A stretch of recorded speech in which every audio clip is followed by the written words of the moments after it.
കേസന്വേഷണം തുടങ്ങുമ്പോഴേക്കും രണ്ടാമത് ഒരു കൊലപാതക വാർത്ത കൂടിയാണ് അവരെ തേടി വരുന്നത്. പ്രതികാരവും കുറ്റാന്വേഷണവും ഇഴചേരുന്ന ഉദ്വേഗജനകമായ നിമിഷങ്ങൾ ആണ് ഇനി വരാനുള്ളത്. കൊലയാളി എന്ന ക്രൈം ത്രില്ലറിൻ്റെ 8ാം ഭാഗത്തിലേക്ക് ഏവർക്കും സ്വാഗതം. മുടങ്ങാതെ കേൾക്കാനും അഭിപ്രായങ്ങൾ അറിയിക്കാനും ഏവരെയും ഓർമ്മിപ്പിക്കുന്നു. 1,00,000-ലധികം വായനക്കാർ താൽപ്പര്യത്തോടെ വായിച്ച രചന ഓഡിയോ രൂപത്തിൽ നിങ്ങളിലേക്ക് എത്തുന്നു. അതെന്താണെന്ന് ഫോൺ ചെയ്ത് കഴിഞ്ഞിട്ട് ജീവൻ പറയാതെ അറിയാനും കഴിയില്ല. അതുകൊണ്ട് തന്നെ എല്ലാവരും നടപ്പ് നിർത്തുകയും ചെയ്തു. സാഹചര്യത്തിൻ്റെ ഗൗരവമനുസരിച്ച് മുന്നോട്ടാണോ പോകേണ്ടത് അതോ മറ്റെവിടേക്കെങ്കിലും ആണോ എന്ന സംശയത്തിൽ അവർ അവിടെ തന്നെ നിന്നു. ജീവൻ ജോസ് ഫോൺ വിളി മതിയാക്കി പോക്കറ്റിലേക്ക് ഫോൺ ഇട്ടതിന് ശേഷം അസ്വസ്ഥത പ്രകടിപ്പിച്ചുകൊണ്ട് കൂട്ടുകാരുടെ അടുത്തേക്ക് വന്നു. കൂട്ടുകാരുടെ മുഖം കണ്ടപ്പോഴേ താൻ കേട്ട വാർത്ത എന്താണെന്നറിയാനുള്ള അവരുടെ ആകാംക്ഷ ജീവന് മനസ്സിലായി. അബ്കാരി കോൺട്രാക്ടർ കൊച്ചുപറമ്പിൽ ചെറിയാച്ചൻ മുതലാളി കൊല്ലപ്പെട്ട വാർത്തയാണ് ഇപ്പോൾ എബി വിളിച്ചു പറഞ്ഞത്. അതും തങ്ങൾ ഇപ്പോൾ അന്വേഷിക്കുന്ന കേസും തമ്മിൽ നേരിട്ട് ബന്ധമില്ലാത്തതാണല്ലോ. പിന്നെ ജീവൻ സാർ എന്താണ് അതിൻ്റെ പിന്നാലെ കൂടി പോകുന്നത്?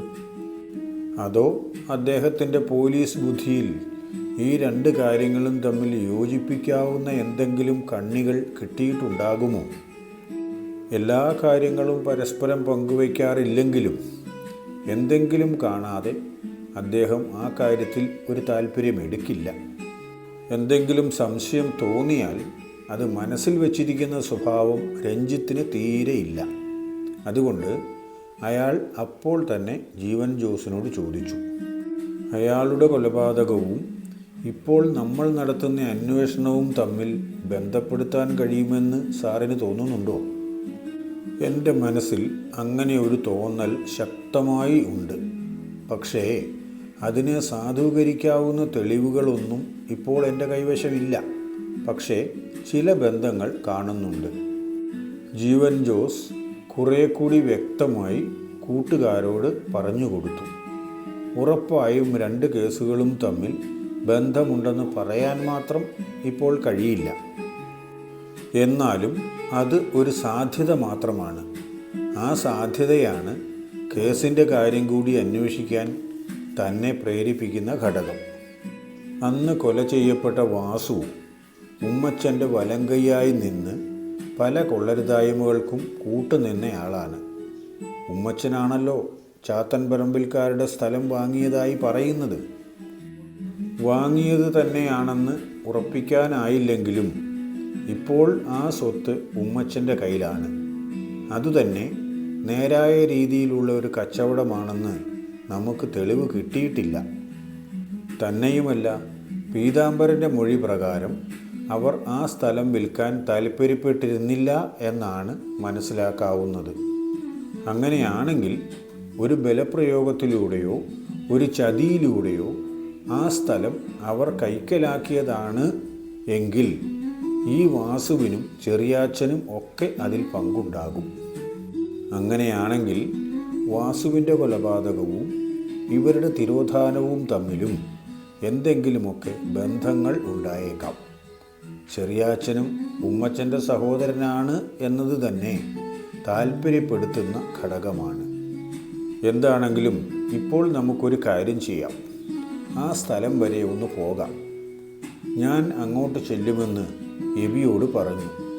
നമുക്കവിടെ വരെ പോയി ആ പ്രദേശം ഒന്ന് നിരീക്ഷിക്കാം. വാസുവിൻ്റെ കൊലപാതകവും ചെറിയാച്ചൻ്റെ കൊലപാതകവും തമ്മിൽ പറഞ്ഞു കേട്ടിടത്തോളം നല്ല സാമ്യമുണ്ട്. ഒരാൾ തന്നെയാണ് ഇതിൻ്റെ പിന്നിൽ എന്ന് കണക്കാക്കാൻ ധാരാളം സാധ്യതകളുണ്ട്. എല്ലാം കൂടി കലങ്ങി തെളിയാൻ പല വഴികളും നമ്മൾ സ്വീകരിക്കണമല്ലോ. രഞ്ജിത്തിനും മഹേന്ദ്രനും ഏകദേശം കാര്യങ്ങളുടെ കിടപ്പ് പിടികിട്ടി. ജോസ് മാത്യു അത് കാര്യമായി ശ്രദ്ധിച്ചതുമില്ല. എന്തെങ്കിലും വ്യക്തമായി പറയാനുണ്ടെങ്കിൽ അത് പറഞ്ഞു തരുമല്ലോ എന്നതായിരുന്നു അങ്ങേരുടെ ചിന്ത. അവർ അപ്പോൾ തന്നെ ചെറിയാച്ചൻ്റെ കൊലപാതകം നടന്ന സ്ഥലത്തേക്ക് പോയി. അബ്കാരി കോൺട്രാക്ടർ ചെറിയാച്ചൻ അതിസമ്പന്നനാണ്. അയാൾക്ക് എവിടെയൊക്കെ സ്ഥലങ്ങളും സ്വത്തുക്കളും ഉണ്ടെന്നുള്ള കാര്യം അയാളുടെ തന്നെ വീട്ടിലുള്ളവർക്ക് പോലും കൃത്യമായി അറിയാമെന്ന് തോന്നുന്നില്ല. ഇതൊക്കെയാണെങ്കിലും എത്ര കിട്ടിയാലും പിന്നെയും പിന്നെയും കൂട്ടി വയ്ക്കാൻ അയാളുടെ ആർത്തി അയാളെ പ്രേരിപ്പിച്ചുകൊണ്ടിരിക്കുകയും ചെയ്തിരുന്നു. ചന്തമുക്ക് സ്റ്റേഷൻ്റെ പരിധിയിൽ തന്നെയാണ് ഇന്ന് സംഭവം നടന്ന സ്ഥലവും. അവർ സ്റ്റേഷനിൽ എത്തിയപ്പോഴേക്കും എബിയും സംഘവും സംഭവ സ്ഥലത്തേക്ക് പോയിരുന്നു. അവിടെ എത്താനുള്ള കൃത്യമായ വഴി പറഞ്ഞു കൊടുക്കാൻ വേണ്ടി സ്റ്റേഷനിൽ നിന്നും ഒരു പോലീസുകാരനെയും കൂട്ടിയാണ് അവർ സ്ഥലത്തേക്ക് എത്തിയത്. വിശാലമായ ഒരു എസ്റ്റേറ്റ് ബംഗ്ലാവിലെ ഹാളിലാണ് ബോഡി കിടന്നിരുന്നത്. എബിയും സംഘവും ഒരു പരിശോധന നടത്തി കഴിഞ്ഞു. ജീവനെ കണ്ടപ്പോൾ തന്നെ എബി പതുക്കെ പറഞ്ഞു, ആ വാസുവിൻ്റെ കൊലപാതകം നടന്നതും ഈ കൊലപാതകവും തമ്മിൽ നല്ല സാദൃശ്യമുണ്ട്. രണ്ടിൻ്റെയും പിന്നിൽ ഒരാളാണെന്ന് സംശയിക്കേണ്ട ധാരാളം കാരണങ്ങളുണ്ട്. കൊലപാതകം നടത്തിയ രീതിയും ഒരുപോലെ തന്നെ. ജീവൻ, വാ, നമുക്കൊന്നുകൂടി നോക്കാം. അവർ രണ്ടുപേരും തൊപ്പി ഊരി കയ്യിൽ വെച്ചുകൊണ്ട് അകത്ത് കയറി മുറിയാകെ ഒന്ന് നിരീക്ഷിച്ചു. അവിടെ ഒരു സംഘട്ടനമോ ഒരു പിടിവലി പോലുമോ നടന്നതിൻ്റെ ലക്ഷണങ്ങളൊന്നും കാണാനില്ല. ഒരു സാധനം പോലും മറിഞ്ഞു കിടപ്പില്ല. മൃതദേഹം മുന്നോട്ട് കുനിഞ്ഞ മട്ടിൽ ഒരു കസേരയുടെ അടുത്തായി തറയിലാണ് കിടക്കുന്നത്. വാസുവിൻ്റെ കാര്യത്തിലേതുപോലെ തന്നെ മൂർച്ചയേറിയ എന്തോ ആയുധം കൊണ്ട് പിന്നിൽ നിന്നും ഒറ്റ വെട്ടിന് തല വേർപെടുത്തിയിരിക്കുകയാണ്. എന്നാൽ പൂർണ്ണമായും വേർപെട്ടിട്ടുമില്ല. ഒരല്പം ബാക്കിയുണ്ട്. അതിലാണ് തല തൂങ്ങിക്കിടക്കുന്നത്. ആ കസേരയുടെ പിന്നിലായി തന്നെ ഒരു വാതിൽ ഉണ്ട്. ആ മുറി പിന്നെയും പരിശോധിച്ചതിൽ നിന്നും ഒഴുകിയ ചോരയിൽ ഒരു വശത്തായി 8 എന്ന അക്കം എഴുതിയിരിക്കുന്നത് ജീവൻ കണ്ടു. അയാൾ അവിടെ തറയിലിരുന്ന് വിശദമായി പരിശോധിച്ചു. 8-1 എന്നാണ് രക്തം കൊണ്ട് എഴുതിയിരിക്കുന്നത്. അത് ഏകദേശം വ്യക്തമായി തന്നെ കാണാം. ജീവൻ ജോസ് പിന്നിലെ വാതിലിലൂടെ പുറത്തേക്കിറങ്ങി നോക്കി. ആ വാതിൽ വഴി പോയാൽ ബംഗ്ലാവിൻ്റെ പിൻവശത്തേക്കാണ് ചെന്നെത്തുന്നത്. അവിടെ നിന്നും ഒരു വഴി തോട്ടിൻ്റെ അങ്ങോട്ട് ഇറങ്ങിപ്പോകുന്നു. ആ വഴിയിലൂടെ ആയിരിക്കാം കൊലയാളി വന്നിട്ടുണ്ടാവുക എന്ന് ജീവൻ്റെ മനസ്സ് മന്ത്രിച്ചു. ജീവൻ ആ വഴിയെ അല്പദൂരം മുന്നോട്ട് നടന്നു. അപ്പോൾ തന്നെ അയാൾ തിരിച്ചു വന്ന് മഹേന്ദ്രനെയും രഞ്ജിത്തിനെയും വിളിച്ചു. എന്നിട്ട് ഒരു അത്യാവശ്യ കാര്യം ഏൽപ്പിച്ചു. തോടിൻ്റെ അങ്ങോട്ട് ഇറങ്ങുന്ന വഴിയിലൂടെ ഒന്ന് മുന്നോട്ട് പോയി നോക്കണം. എന്തെങ്കിലും കിട്ടാതിരിക്കില്ല. അതിനായിട്ടാണ് മഹേന്ദ്രനെയും രഞ്ജിത്തിനെയും വിളിച്ചത്. വഴിയുടെ ഇരുപുറവും വളരെ സൂക്ഷ്മമായി നോക്കണമെന്നും എന്തെങ്കിലും സംശയകരമായി തോന്നിയാൽ അത് കയ്യിലെടുക്കണമെന്നും പ്രത്യേകം അവരെ പറഞ്ഞ് ഏൽപ്പിച്ചു. ഇതൊന്നും അവരോട് പ്രത്യേകം പറയേണ്ട കാര്യമില്ല. എങ്കിലും പഠിച്ചത് അങ്ങനെ ആയതുകൊണ്ട് പറഞ്ഞു പോകുന്നതാണ്. അതുപോലെ തന്നെ അതുവഴി വാഹനത്തിന് വരാവുന്ന ഒരു സൗകര്യം ജീവൻ ജോസ് പ്രതീക്ഷിക്കുന്നുണ്ട്. അങ്ങനെയാണെങ്കിൽ അവിടെ വന്ന വാഹനത്തിൻ്റെ വിശദവിവരവും കൂടി ശേഖരിക്കണം. അതും അവരെ പറഞ്ഞ് ഏൽപ്പിച്ചു. ഉത്തരവാദിത്വം കൃത്യമായി ലഭിച്ചതോടെ അവർ രണ്ടുപേരും തോടിൻ്റെ അങ്ങോട്ട് ഇറങ്ങി നടന്നു. ജീവൻ പിന്നെയും അകത്തേക്ക് കയറി വീട് വിശദമായി ഒന്നുകൂടെ പരിശോധിച്ചു. വീടിന് പുറത്ത് തന്നെ ഒരു ഷൂവിൻ്റെ അടയാളം പതിഞ്ഞിട്ടുണ്ട്. അത് തോടിൻ്റെ അതിലേ വരുന്ന വഴിയിൽ നിന്നുമാണ് തെളിഞ്ഞു കാണാൻ തുടങ്ങിയത്. കരിയില വീണ് കിടന്ന സ്ഥലങ്ങളിൽ ഒന്നും പാട് കാണുന്നുമില്ല. അവിടെ നിന്നും മുറ്റത്തേക്ക് കയറുമ്പോൾ അല്പം ഇളകിയ മണ്ണ് കിടക്കുന്നുണ്ട്. അതിൽ സാമാന്യം നന്നായി തന്നെ ഷൂവിൻ്റെ പിൻഭാഗത്തിൻ്റെ അടയാളം പതിഞ്ഞിട്ടുണ്ട്. ജീവൻ പോക്കറ്റിൽ നിന്നും മൊബൈലെടുത്ത് ആ ഷൂവിൻ്റെ അടയാളം അതിലേക്ക് പകർത്തി. പ്രാഥമികമായ നിഗമന പ്രകാരം വനത്തിലൂടെയാണ് കൊലയാളി വന്നിട്ടുണ്ടാവുക. തോട് കടന്നു വരുന്ന നടപ്പുവഴിയിൽ കൂടി ചെറിയാച്ചൻ്റെ വീടിൻ്റെ പിൻഭാഗത്ത് എത്തിയതായിരിക്കണം. ഏതെങ്കിലും കാരണവശാൽ മുൻവശത്തുകൂടി ആയിരുന്നു അയാൾ വന്നതെങ്കിൽ അയാളുടെ ചിത്രം CCTV പതിയുമായിരുന്നു. CCTV ഫൂട്ടേജ് വിശദമായി നോക്കിയില്ല. എന്നാലും പ്രാഥമിക പരിശോധനയിൽ അങ്ങനെ ഒരാളുടെ ചിത്രം പതിഞ്ഞിട്ടില്ല. അതിൽ കാണപ്പെട്ടത് പ്രകാരം ചെറിയാച്ചൻ്റെ വണ്ടി ഉള്ളിലേക്ക് കയറി വരുന്നത് മാത്രമാണ്. ചെറിയാച്ചൻ അതിൽ നിന്നിറങ്ങി വീടിനുള്ളിലേക്ക് കയറി പോകുന്നതും കാണാം. നേരത്തെ ഉണ്ടായിരുന്ന ഉടമസ്ഥൻ അവിടെ CCTV ഒന്നും പിടിപ്പിച്ചിരുന്നില്ല. കഴിഞ്ഞ മാസം ചെറിയാച്ചൻ സ്ഥലം വാങ്ങി അതിൻ്റെ രേഖകളെല്ലാം പേരിലാക്കി കഴിഞ്ഞപ്പോഴാണ് CCTV സ്ഥാപിച്ചത്. അതും വീടിൻ്റെ എല്ലാ ഭാഗത്തും അത് വെച്ചിട്ടില്ല. അതിന് എന്തെങ്കിലും കള്ള പ്ലാനുകൾ ഉണ്ടാകും. സ്വന്തം വീടും സൗകര്യങ്ങളും എല്ലാമുള്ള ഇയാൾ ഇത്രയും അകലെ ഒരു സ്ഥലത്ത് ഒറ്റയ്ക്ക് താമസിക്കാൻ വരണമെങ്കിൽ അതിൻ്റെ പിന്നിൽ എന്തെങ്കിലും ലക്ഷ്യമില്ലാതിരിക്കില്ല. മിക്കവാറും ഇവിടെ എവിടെയെങ്കിലും അയാൾക്ക് പറ്റുപിടി ഉണ്ടാകും. ഇയാളുടെ വരവ് അറിഞ്ഞിട്ടും ഉണ്ടാകും. അങ്ങനെയാണെങ്കിൽ അവരെ ചോദ്യം ചെയ്താൽ ചിലപ്പോൾ എന്തെങ്കിലും വിവരം കിട്ടാൻ സാധ്യതയുണ്ട്. ചെറിയാച്ചൻ്റെ ഇങ്ങോട്ടുള്ള വരവ് ആരൊക്കെ അറിഞ്ഞിട്ടുണ്ടെന്ന് അന്വേഷിക്കണം.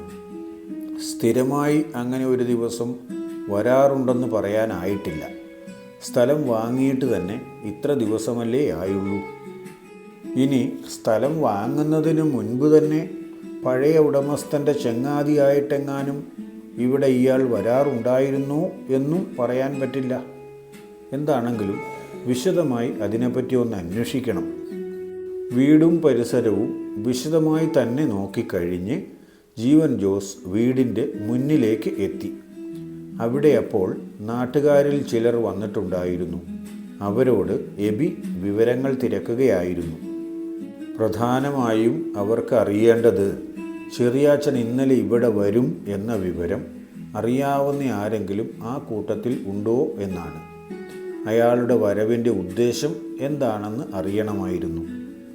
എന്താണെങ്കിലും അയാൾക്ക് ഭക്ഷണവും മറ്റ് സൗകര്യങ്ങളും എത്തിച്ചു കൊടുക്കാൻ ആരെയെങ്കിലും ഒരാളെ ഏർപ്പാടാക്കിയിട്ടുണ്ടാകുമല്ലോ. അത് ആരാണെന്ന് അറിയുകയായിരുന്നു ആദ്യത്തെ പ്രധാന ദൗത്യം. അതിന് അധികം താമസം വേണ്ടി വന്നില്ല. അവിടെ നിന്നും നോക്കിയാൽ കാണാവുന്ന ദൂരത്ത് ഒരു ഓലപ്പുരയിൽ താമസിക്കുന്ന കണാരൻ എന്ന ഒരാളുണ്ട്. അയാളാണ് തോട്ടത്തിൽ താമസിക്കാൻ വരുന്നവർക്ക് വേണ്ട ഭക്ഷണവും കഴിക്കാനുള്ള മദ്യവും ഒക്കെ എത്തിച്ചു കൊടുക്കുന്നത് എന്ന് നാട്ടുകാരിൽ ചിലർ അവരോട് പറഞ്ഞു. അങ്ങനെയാണെങ്കിൽ ഈ കണാരനെ നമുക്കൊന്ന് കാണണം. ചെറിയാച്ചൻ വരുന്ന വിവരം കണാരൻ അറിഞ്ഞിട്ടുണ്ടാവുമല്ലോ. അയാൾ മുഖാന്തരം മറ്റാരെങ്കിലും അറിഞ്ഞിട്ടുണ്ടോ എന്നും അറിയണം. കണാരൻ തന്നെയാണോ കൊലയാളി എന്നും സംശയിക്കേണ്ടിയിരിക്കുന്നു.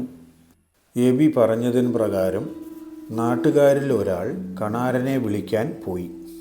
ഇൻക്വസ്റ്റ് നടപടികൾ പൂർത്തിയായതുകൊണ്ട് മൃതദേഹം പോസ്റ്റ്മോർട്ടത്തിനു വേണ്ടി അയക്കാൻ വേണ്ട സൗകര്യം ചെയ്യുകയായിരുന്നു എബി. ആംബുലൻസ് ശബ്ദമുണ്ടാക്കി വരുന്നത് കേട്ടാണ് പലരും അവിടെ കൊല നടന്ന വിവരം തന്നെ അറിഞ്ഞത്.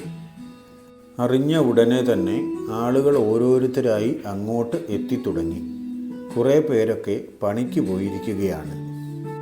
അതുകൊണ്ട് ആളുകളുടെ എണ്ണം താരതമ്യേന കുറവായിരുന്നു. അപ്പോൾ അവിടെ വന്നവരിൽ ആരും തന്നെ ചെറിയാച്ചനെ അറിയുന്നവരല്ല. എന്നാൽ ആ എസ്റ്റേറ്റിലെ നേരത്തെ ഉണ്ടായിരുന്ന മുതലാളിയെയും അവർക്ക് നന്നായി അറിയാം. ആ മുതലാളി തോട്ടം വിറ്റുപോകാൻ കാരണം എന്തെന്ന് മാത്രം അവർക്കാർക്കും അറിയില്ല.